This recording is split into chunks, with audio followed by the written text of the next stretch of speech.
کی مردے سے گفتگو۔ بندہ جا خدا توجہ طلب بات کرنا چاہتا ہوں۔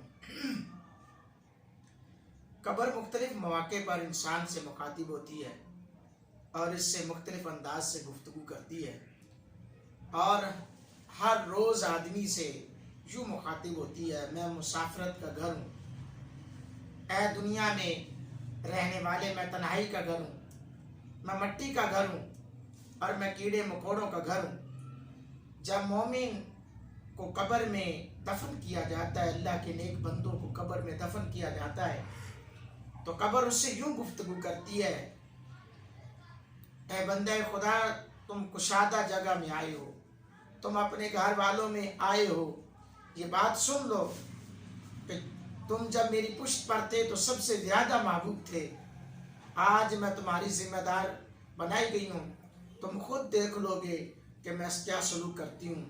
اور پھر اللہ کے حکم سے قبر جو ہے تحت نگاہ وسیع ہو جاتی ہے۔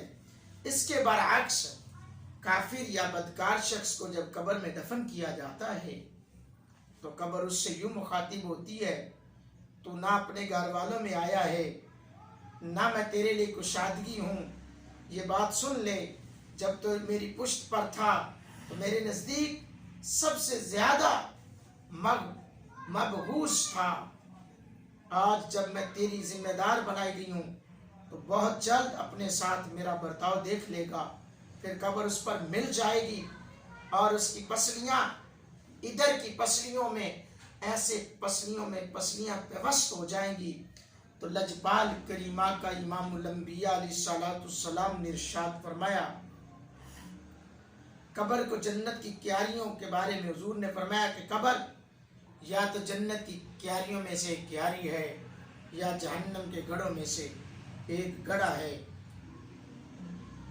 حضرات وقار غور کیجئے، آج ہم کس طرف جا رہے ہیں۔ بہرکیف میں یہی جملہ کہوں گا کہ دلا غافل نہ ہو، یکدم یہ دنیا چھوڑ جانا ہے، باغیچے چھوڑ کر خالی زمین اندر سمانا ہے۔ اللہ پاک ہم سب کو عمل کی توفیق عطا فرمائے، آمین۔